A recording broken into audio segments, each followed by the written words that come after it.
اچھا، آپ نے بلوچستان کے حوالے سے بات کی کہ بلوچستان سے ہی آنا چاہیے تھا. اب بلوچستان کے اندر سے چیلنج آیا. سردار اختر مینگل صاحب نے ایک خط لکھا ہے، بڑا سخت خط ہے. وہ میاں نواز شریف کو خط لکھ رہے ہیں کہ ہمارے لیے تو دروازے سیاست کے بند ہو گئے، ان کو نگران وزیر اعظم بنا کر. بڑی سٹرینج بات ہے براچہ صاحب.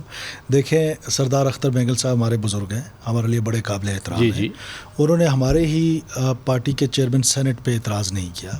انہوں نے ہماری پارٹی کے میر عبدالقدوس بزنجر صاحب کو نہ صرف وہاں پر حکومت میں سپورٹ کیا، لے کر آئے، بلکہ ان کی سپورٹ کے بغیر میں سمجھتا ہوں وہ حکومت چلنی ہی نہیں تھی. وہ مکمل طور پر اس حکومت کا حصہ رہے.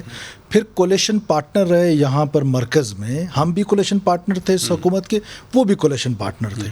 میرے لیے تعجب کی بات ہے کہ سردار صاحب چاہتے کیا ہیں. کسی ایسے وزیر اعظم کو کہ جس کے دبئی میں گھر ہوں، وہ پولیٹیکل ایلیٹ سے ہو، یا ایک ایسے مڈل کلاس بلوچستانی کا کہ جو مڈل کلاس کو بلانگ کرتا ہے، پڑھا لکھا ہے، تعلیم یافتہ ہے.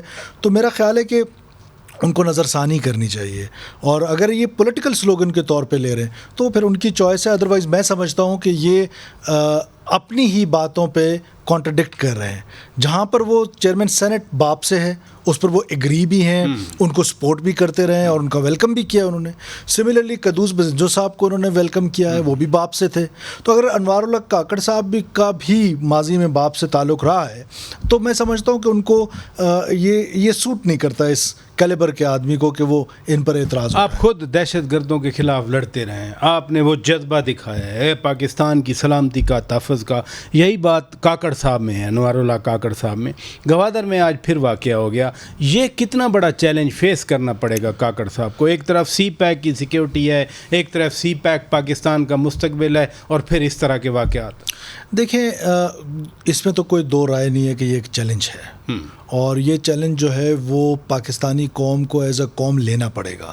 یہ چیلنج جو ہے وہ صرف پولیٹیشینز کے لیے نہیں ہے، یہ ہمارے میڈیا کے لیے بھی ہے، ہماری جوڈیشری کے لیے بھی ہے، ہماری سول سوسائٹی کے لیے، پوری قوم کے لیے. اب اس چیلنج کو ظاہر ہے جس طرح انوار کاکڑ صاحب اس کو سمجھتے ہیں، اس انسرجنسی کے حوالے سے ہو یا یہ جو مذہب کے نام سے حملے ہوتے ہیں، دونوں صورتوں میں وہ اس کو ایز اے چیلنج ہی لیتے ہیں. اور مجھے یقین ہے کہ ان سے بہتر اس انسرجنسی کو بلوچستان میں تو کم سے کم کوئی نہیں سمجھتا ہے.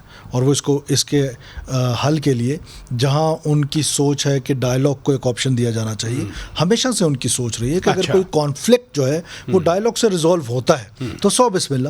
لیکن اس کے لیے کچھ ڈائلاگ کے بھی کچھ سائنس ہے، وہ بھی اس کا بھی ایک جس طرح ایک پری ریکوزٹس ہیں، وہ اس کے مطابق پری کنڈیشن نہیں بلکہ حالات ہیں. اس میں اسٹیٹ کو سب سے پہلے پاور اسٹرینتھ میں آنا پڑے گا، ان کو اس پوزیشن آف اسٹرینتھ میں جانا پڑے گا. اس کے بعد ڈائلاگ سے ہو جائے اور اس کے لیے use of force, kinetic, naan kinetic, تو یہ پورا ایک سبجیکٹ ہے. تو میں سمجھتا ہوں کہ اس چیلنج کو بخوبی نبھا لیں گے وہ.